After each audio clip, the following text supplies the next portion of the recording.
When you hear someone mention God, sweet tea, and the SEC, you know they're talking about the American South. What is up, guys? Welcome back to another episode of the American South podcast. As you can see, I am by myself for this episode. Tyler is expecting a child today or in the next few days. So I'm just going to come on here and run through a couple topics for this week. Pretty eventful week in the sport of college football. So let's just dive right into it. Starting off, college football playoff predictions dropped for the first week this week. I'm just going to give my take on it. There's 4 SEC teams in it. If you haven't seen it already, Texas A&M and Alabama is a 3 and 4 seed, and then Georgia and Ole Miss is the 5 and 6. I thought there would be, or at the end of the year, I think there will be another SEC team in it to make it 5 total. Notre Dame sneaks in at the 10 seed, which I'm kind of shocked on since they have 2 losses. And 2 losses at the start of the year. There's a lot of other teams with 2 good losses. And so I'm pretty shocked on Notre Dame. Obviously, they have Virginia winning the ACC, and then they have 2 Big 12 teams, with that being Texas Tech and BYU in it right now. And those 2 teams play this weekend. So we'll see how that turns out. But no, I like the rankings, the order of the SEC teams and how they're ranked. I would just like to see one more SEC team in there, whether that be Texas or Oklahoma at the end of the year. If Texas wins out, I believe Texas will get in, just their name and how much popularity that will bring to the college football playoffs and the viewership that will bring. Head coaching rumors. A lot of rumors are circulating with now Auburn, Arkansas, LSU, and Florida being the 4 SEC head coaching jobs that are available.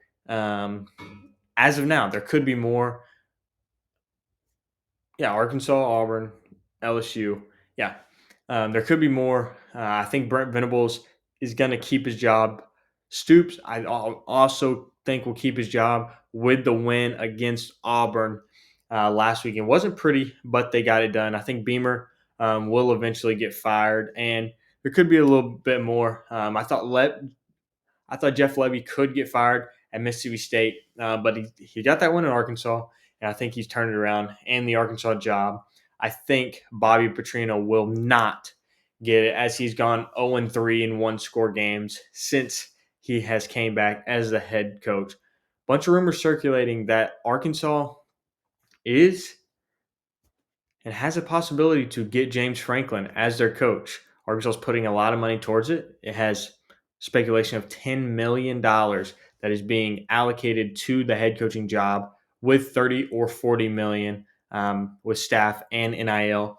A lot of Arkansas businesses are giving from the rumors that is being heard around the SEC. So we will see how that turns out, and who ultimately gets the Razorback job. A lot of teams will be wanting to come to the SEC. I don't know if Arkansas gets James Franklin. If I'm James Franklin, I'm going somewhere bigger than Arkansas. Arkansas would be less pressure at the university. If he won 8 or 9 games a year, he would be praised at Arkansas. They're looking to go 2-10 this season. Have had a bad pass. They went 8-4 in 21 or 22. I believe 21. So wouldn't be that bad of a job if you can get it turned around. Fans are going to love you, like I said, if you win 8 or 9 games in that aspect. Just looking back here, got the college football playoffs. Hopefully, a lot of implications on this week. Upcoming games in the SEC this week. Not going to talk about games from last week, as this will be posted on Friday night or Saturday morning. Starting off, Georgia, Mississippi State. SEC Nation is at this game at 11 o'clock. I think Georgia sweeps them. Mississippi State's offense is okay, but their defense is not good at all. And I think Gunnar Stockton will put up a great game in this one, and he'll score a lot of points, leading to Georgia getting the win there. Then you got the Citadel going to Ole Miss.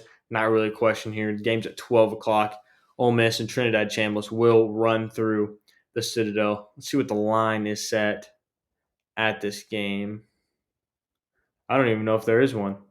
Not finding it right now. Yeah, so I think Ole Miss just runs through them for their 9th win of the season to go 9-1 to start the year. Next, a big game at 2:30, Texas A&M at Missouri.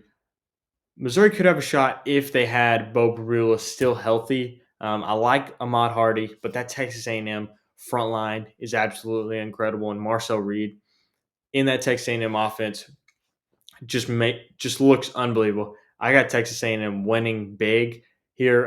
Missouri taking their 3rd loss, probably knocking them out of the top 25. But the new freshman quarterback could have a change in that offense. Obviously, it's a big change from Prabula, but I like Texas A&M in that game. 3 games left. Auburn at Vanderbilt Saturday at 3 o'clock. First game Auburn's had without Hugh Freeze.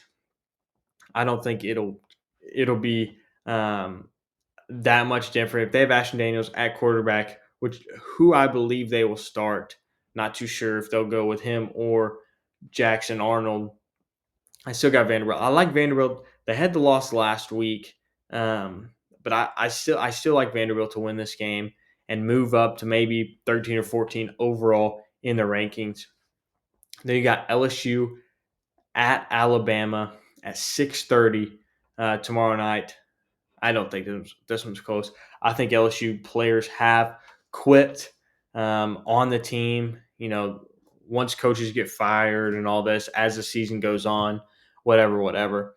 I think players start focusing on the portal or start focusing on the NFL draft, and I believe Alabama wipes them badly. Like I said, that game is at 6:30, and then Florida and Kentucky. Kentucky got their first SEC win last weekend. This could be a close game. I think Florida's going to win. I don't see how Kentucky beat Auburn last week at all. But I think Florida will win that game pretty soundly and could be better once Napier. Obviously, they've already played a game once Napier's fired. But moving on to basketball. Basketball is just starting out. A lot of teams have played. Almost all the teams have played, and now they're getting ready for their second game this Saturday. I'm shocked with Florida. Florida's offense did not look as good. Boogie Flan did not look as good as I expected he would. Starting the season, obviously, he was injured last year at Arkansas, then moved for $4 million or something crazy like that. That's just the rumors of the NIL that I am hearing. And he did not look good. He ultimately lost that game for Florida, in my opinion, against Arizona. Arizona's a good basketball team, but we put out a ranking of our top of how we think the SEC basketball standings will turn out. So link in bio on the YouTube to see who we have picked out for that. I thought Arkansas looked good. They have a big game against Michigan State coming up, and I believe that'll be a telltale sign of who they have. Their 2 freshmen, Darius Acuff and Malik Thomas, look extremely good. Kentucky struggled so far, but I think they will turn it around. I like Kentucky this year. They got a great roster. Otega Owe is an unbelievable player, very athletic, and I think he will lead Kentucky to do good things. Just a couple thoughts on them. I think a Nate Ament, Tennessee freshman, will fill in where Chaz Lanier left in that offense, and I believe that he will be a good addition to the Tennessee offense to start the year. Going back to football, a big task I saw Florida in the game, Florida versus Kentucky. Florida has 16 guys out. In this new world of NIL or just players, transfer portal, whatever, is this NIL and they're wanting more money or they didn't get a check and now they're just sitting out acting hurt, or are they actually injured? If 16 players are actually injured, the strength and conditioning coach has got to change his stuff because that's almost half the team. At some point, you're going to be starting walk-ons or playing walk-ons if there's 16 guys out and it just continues to grow week after week, or it could be NIL and they're just waiting. A lot of players have already entered the transfer portal this season and done for the year, which I think is terrible for the game. I like how they moved the transfer portal window back to January after the college football playoffs to allow people to focus on